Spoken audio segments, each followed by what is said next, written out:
Hello, everyone, and welcome to our latest episode of Storytime. I am Pastor Brad from New Covenant United Church of Christ in Williamsport, and so happy to be with you to share this wonderful story, The Butter Battle Book. And so here we go. Let's get started.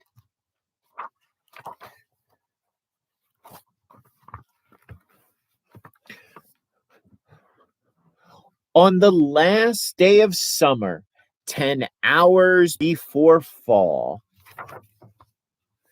my grandfather took me out to the wall. You see there, grandfather and the little grandchild there by the wall. For a while he stood silent. Then finally he said, with a very sad shake of his very old head, "As you know, on this side of the wall are the Ukes, and on the far other side of this wall are the Zooks." Then my grandfather said, "It's high time that you know of the terrible, horrible thing the Zooks do. In every Zook house and every Zook town, every Zook eats his bread with the butter side down." There's grandfather with his grandchild standing in front of the wall, and grandfather is telling about the Zooks who eat their bread with the butter side down. But we Ukes, as you know, when we breakfast or sup, spread our bread, Grandpa said, with the butter side up. That's the right, honest way, Grandpa gritted his teeth. So you can't trust a Zook who spreads bread underneath. Every Zook must be watched. He has kinks in his soul. That's why, as a youth, I made watching my goal. Watching Zooks for the Zook, watching Border Patrol. There's Grandpa talking about watching the wall and making sure the Zooks are on their side and the Ukes are on their side, because Grandpa thinks that the right way to butter the bread is the butter side up. In those days, of course, the wall wasn't so high, and I could look any Zook square in the eye. Now, Grandpa's talking about when he was younger and when the wall wasn't as big. If he dared to come close, I could give him a twitch with my tough, tufted, prickly snitchberry switch. There, Grandpa has his snitchberry switch all ready to go. For a while, that worked fine. All the Zooks stayed away, and our country was safe. Then one terrible day, a very rude Zook by the name of Van Itch snuck up and slingshotted my snitchberry switch. There, Van Itch has the slingshot, and the slingshot breaks Grandpa's switch. With my broken off switch, with my head hung in shame, to the chief Ukaroo in great sorrow I came. But our leader just smiled. He said, "You're not to blame, and those Zooks will be sorry they started this game. We'll dress you right up in a fancier suit. We'll give you a fancier slingshot to shoot." And he ordered the boys in the back room to figure how to build me some sort of triple sling jigger. So there's Grandpa reporting to his boss what happened. And in the back room, the fellows are working on a bigger, better slingshot. With my triple sling jigger, I sure and great vigor, right up to Van Itch, with my hand on the trigger. I'll have no more nonsense, I said with a frown, from Zooks who eat bread with the butter side down. Van Itch looked quite slickly. He ran off quite quickly. So Van Itch sees Grandpa coming with his triple slingshot, and he's getting scared. Let's see what happens next. Next day, in a spiffy new suit with a big new machine, and he snarled as he said, looking frightfully mean, "You may fling those hard rocks with your triple sling jigger, but I also now have my hand on a trigger. My wonderful weapon, the Jigger Rock Snatch'em, will fling 'em right back just as quick as we catch 'em. We'll have no more nonsense. We'll take no more gup from you Ukes who eat bread with the butter side up." So now Van Itch has another weapon that throws the rocks back. My goodness, what's going to happen next? "I have failed, sir," I sobbed, as I made my report to the chief Ukaroo in the headquarters fort. He just laughed. "You've done nothing at all of the sort. Our slingshotters have failed. That was old-fashioned stuff. Slingshots, dear boy, are not modern enough. All we need is some newfangled kind of gun. My boys in the back room have already begun to think up a walloping whiz zinger one. My boys are thinking they're on the right track. They'll think one up quick and we'll send you right back." So Grandpa was depressed when he reported back to the fort, but no worries. The boys in the back room are working on an even bigger weapon. They thought up a great one, they certainly did. They thought up a gun called a Kickaboo Kid, which they loaded with powerful Puadoo powder and ants' eggs and bees' legs and dried fried clam chowder. And they carefully trained a real smart dog named Daniel to serve as our country's first gun-toting spaniel. Then Daniel, the Kickaboo Spaniel, and I marched back toward the wall with our heads held up high, while everyone cheered and their cheers filled the sky. Fight, fight for the butter side up, do or die. So there's Daniel the Spaniel carrying the new gun that the guys in the back room made. Let's see what happens next. Well, we didn't do, and we didn't quite die, but we sure did get worried, poor Daniel and I.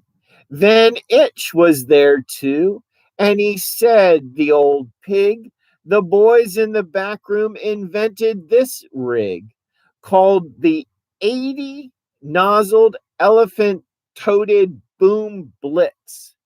It shoots high explosive sour cherry stone pits and will put your dumb kickapoo kid on the fritz. Poor Daniel and I were scared out of our wits. So there's Van Itch sitting atop his 8-gun machine that's carried by elephants, and Grandpa's a little worried, and so is Daniel the Spaniel.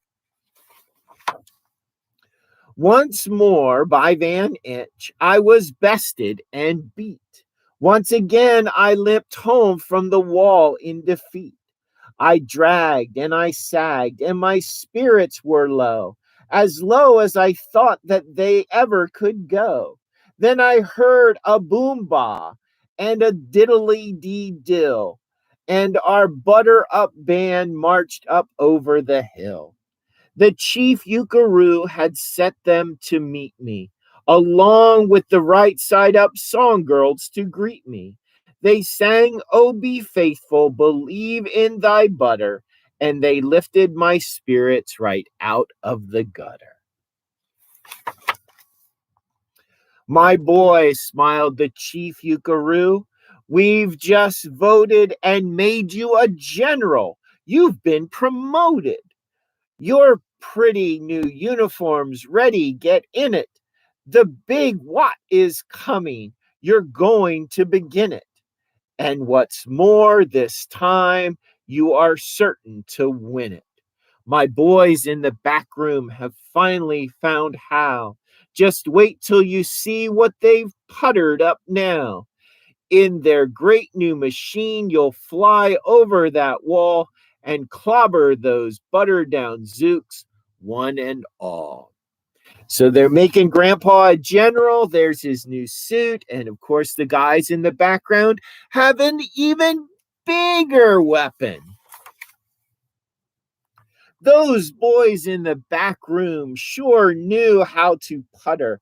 They made me a thing called an utterly sputter. And I jumped aboard with my heart all aflutter and steered toward the land of the upside down butter. This machine was so modern, so frightfully new. No one knew quite exactly just what it would do, but it had several faucets that sprinkled blue goo, which somehow would sprinkle the zooks as I flew, and gum up that upside down butter they chew. There's Grandpa in his new flying machine. Let's see what happens. I was racing pell-mell when I heard a voice yell, "If you sprinkle us zooks, you'll get sprinkled as well." Van Itch had a sputter exactly like mine, and he yelled, "My blue gooer is working just fine." And I'm here to say that if you ukes can goo zooks, you'd better forget it, 'cause zooks can goo ukes. Oh no, the Zooks and the Ukes both have brand new flying machines. I flew right back home, and as you may have guessed, I was downright despondent, disturbed, and depressed. And I saw just as soon as I stepped back on land, so were all the girls of the Butter Up Band. The chief drum majorette, Ms. Yuki Ann Sue, said, "That's a pretty sour flight that you flew, and the chief Yukaroo has been looking for you." Everyone's all sad because the new weapon didn't work. I raced to his office. The place was a sight. "Have no fears," said the chief. "Everything is all right. My bright back room boys have been brighter than bright. They've thought up a gadget that's newer than new. It is filled with mysterious moo-laka moo and can blow all those zooks clear to Salamagoo. They've invented the Bitsy Big Boy Boomeroo.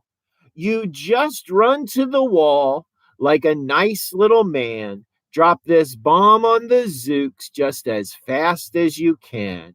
I have ordered all Ukes to stay safe underground while the Bitsy Big Boy Boomeroo is around." So the general announces that there's a big new secret weapon, and he gives it to Grandpa. As I raced for the wall with the bomb in my hand, I noticed that every last Uke in the land was obeying Chief Yukaroo's grim command. They were all bravely marching with banners aflutter down a hole for their country, and right side up butter. So all the Ukes are hiding. Let's see what's going to happen. That's when grandfather found me. He grabbed me, he said. You should be down that hole and you're up here instead.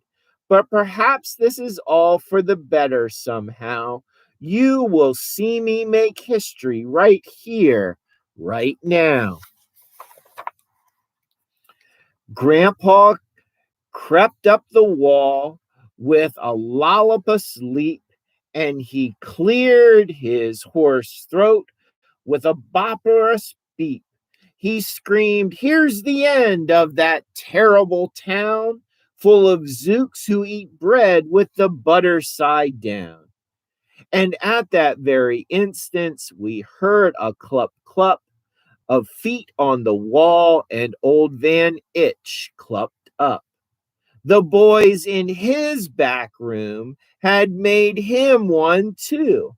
In his fist was another big boy boomeroo. "I'll blow you," he yelled, "into pork and wee beans. I'll butter side up you to small smithereens." So there's Grandpa with his boy boomeroo, and there's Van Itch with his big boy boomeroo. What's gonna happen next? "Grandpa," I shouted, "be careful, oh gee. Who's going to drop it? Will you or will he?" "Be patient," said Grandpa. "We'll see. We'll see." We don't know what's going to happen. That's the end of the story. And the story is a reminder to us of what can happen when we don't settle our differences with one another. Instead of forgiving each other, instead of saying they're sorry, instead of working out their problems together, they just keep trying to destroy one another. They make bigger and bigger weapons until the point where they both have this big boomeroo that if one of them drops it or both of them drop it, they both destroy one another. And that's completely opposite what Jesus teaches us in the scriptures. He says to us, "Blessed are the peacemakers. Blessed are those who make peace." He tells us that we ought to forgive sins. That if there's somebody that we have a disagreement with, if there's somebody that we're fighting with, that we're supposed to go to them and fix the problem to make things all better. And if that doesn't work, we're supposed to take somebody with us to help us make things better. We're supposed to solve our problems with each other, to forgive one another, to say we're sorry, to compromise, to solve our problems rather than trying to destroy each other. Jesus teaches us to be forgiving, to be peacemakers rather than to be violent towards others, to hold grudges against others, to fight with others. And that's the lesson of this book, to not fight with one another, but to solve our problems by being peacemakers, by saying we're sorry, and by forgiving each other, just as Jesus teaches us to do. I hope you enjoyed the story. Come back next time for our next story time. Check out the other story time episodes that are on our YouTube page. Feel free to watch them over again and again. If you have a favorite story, let me know what your favorite story is, and I'll try and find it. I'll go to the library and get it, and I'll read it, or you can loan me the book, and I'll read your favorite story. So join us again for story time. The next time we meet, we try to post new stories every couple weeks, and look forward to our virtual vacation Bible school that'll be coming up this summer, where we'll do bedtime stories each night during the vacation Bible school week, and we'll make sure that you get snacks, and we'll make sure that you get activity pages and things that go with the stories. So look forward to that this summer as well. In the meantime, stay well, be safe, peace, blessings, love, and prayers, and we'll see you again very, very soon for another Storytime episode. Bye bye.